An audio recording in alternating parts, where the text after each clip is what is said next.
Hello everyone, good morning and welcome back to my channel Subhapriya ক্রিয়েশনের আর একটা নতুন ব্লগে তোমাদের অনেক অনেক স্বাগত। এখন বাজে সকাল 7টা। ব্লগটা এখন থেকে স্টার্ট করে দিলাম তোমাদের সাথে নিয়ে। আই হোপ আজকের ব্লগটা তোমাদের ভালো লাগবে, পুরো ব্লগটা জুড়ে থাকার অনুরোধ রইল। এখন বাজে সকাল 7টা, ব্লগটা এখন থেকে স্টার্ট করলাম। আর ঘুম থেকে উঠেই দরজা জানলা খুলে আগে বাসি ঘরটা ঝাড় দিয়ে নিচ্ছি, না হলে তো বাসি ঘরটা না ঝাড় দেওয়া পর্যন্ত কোনো কাজেই হাত লাগানো যায় না। আর 2 দিন ধরে যা অসহ্যকর গরম পড়েছে, রাতেও না বন্ধুরা ঠিকঠাক ঘুম হচ্ছে না।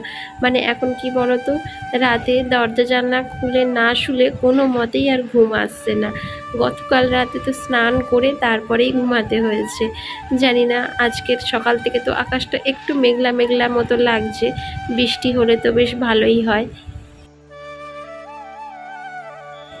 ভাদ্র মাসে যে এত অসহ্যকর গরম আর রোদ, সেটা না বন্ধুরা আমি মনে হয় লাইফেই প্রথম দেখলাম। টানা 2 সপ্তাহ ধরে এক ফোঁটা পর্যন্ত বৃষ্টি নেই। মানে বৃষ্টিটা হয়তো আমাদের এখানে নেই, অন্য কোথাও হয়তো হচ্ছে।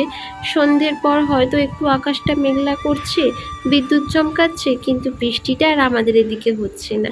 জানি না তোমাদের যারা ব্লগ দেখো আমার, তো তোমাদের ওদিকে কি বৃষ্টি হচ্ছে বন্ধুরা? অবশ্যই কিন্তু কমেন্ট করে জানিও। আমাদের এইখানে 2 সপ্তাহ ধরে এক ফোঁটা বৃষ্টি পর্যন্ত নেই। বুঝতেই পারছো কতটা গরম, আর বাইরে হচ্ছে প্রখর রাত, মানে রোদের তাপ। সকাল সকাল কাজকর্মগুলো করে নিলে তো বেশ ভালো, আর যদি একটু বেলা হয় এই সমস্ত কাজকর্ম করতে, তাহলে তো ব্যাস হয়েই গেল। গরমে নিয়ে ঘেয়ে একদম হিমশিম খেতে হয়। সকালের টুকিটাকি বাসি কাজকর্ম সেরে তো এখন দেখো ব্রাশ করে নিচ্ছি, কারণ 1 কাপ চা খাওয়ার খুব মন হচ্ছে। আর ইতিমধ্যেও আমার বড় ঘুম থেকে উঠে গেছে, তার সাথে ছেলেও ঘুম থেকে উঠে গেছে। আর ওরা ঘুম থেকে উঠলে তো আমাকে চা বসাতেই হবে, না হলে আবার চিল্লামিল্লি শুরু হয়ে যাবে। বিশেষ করে আমার ছেলে, ও কি করে বলো তো, সকালবেলা না আমরা যে চাটা করি সেটাতে বিস্কুট ভিজিয়ে ভিজিয়ে খায়। মানে প্রতিদিনকারের একটা যেন ওর নেশা হয়ে গেছে, জানো তো। মানে আমাদের সাথে চায়ের মানে চা খাওয়ার সাথে বসে ও বিস্কুট খাবে।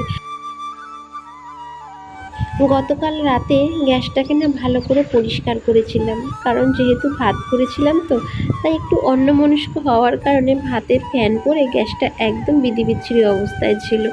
তাই একেবারে এটাকে পরিষ্কার করে তারপরে গ্যাসটা কিন্তু আমি চা বসাচ্ছি।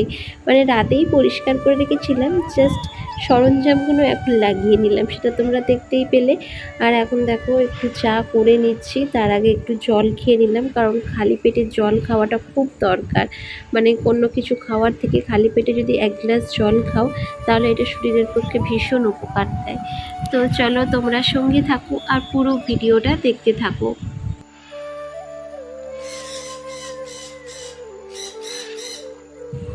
চলো এদিকে চাটাও বসিয়ে দিলাম, আর তোমাদের কিছু কমেন্টের রিপ্লাইও দিই।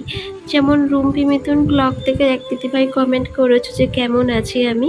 তো আমি ভালো আছি দিদিভাই, তুমি কেমন আছো সেটা অবশ্যই কমেন্ট করে জানিও। আর বাড়ির সবাই কেমন আছে সেটাও কিন্তু জানাতে ভুলো না। আর একজনের নাম না বললেই নয়, সেটা হচ্ছে পলির সংসার ব্লগ থেকে এক দিদিভাই আমাকে প্রতিনিয়ত সাপোর্ট করে চলেছো। তো তোমাকে অসংখ্য অসংখ্য ধন্যবাদ এভাবে আমার ভিডিও দেখার জন্য আর পাশে থাকার জন্য।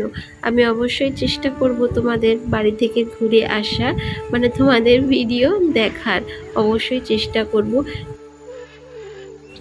চলো এদিকে আমার কাপড় চোপড়ও মেলা কমপ্লিট, আর স্নান টান সেরে একেবারে চলে এসেছি ঠাকুর ঘরে পুজো দিতে। তো তার আগে ঠাকুর ঘরটাকে ভালো করে একটু ঝাড় দিয়ে তারপরে কিন্তু আমি মুছছি। সবটা হয়তো ব্লগের মাধ্যমে দেখাই না বন্ধুরা, শুধু মোছামুছিটাই দেখাই। কিন্তু ঠাকুর ঘরটাকে না আমি প্রথমে, মানে বাসির যেহেতু ঠাকুর ঘর, তাই জন্য আগে ঝাড় দিয়ে তারপরেই কিন্তু মুছি। আর বাইরে না বন্ধুরা আকাশটা একেবারে মেঘলা করে রয়েছে। জানি না, হয়তো না আজকের বৃষ্টি হলেও হতে পারে। আর বৃষ্টি হওয়াটা খুব দরকার জানো তো, কারণ সত্যি কথা 2 সপ্তাহ ধরে এখানে বৃষ্টি হচ্ছে না। এত অসহ্যকর গরম যে ছাদে আসতেই ভয় লাগছে। বিশেষ করে পুজোর ঘরটা এত ছোট ঘর, তো তার সাথে এত গরম হয়ে যায় যে 5 মিনিট বসাই মুশকিল।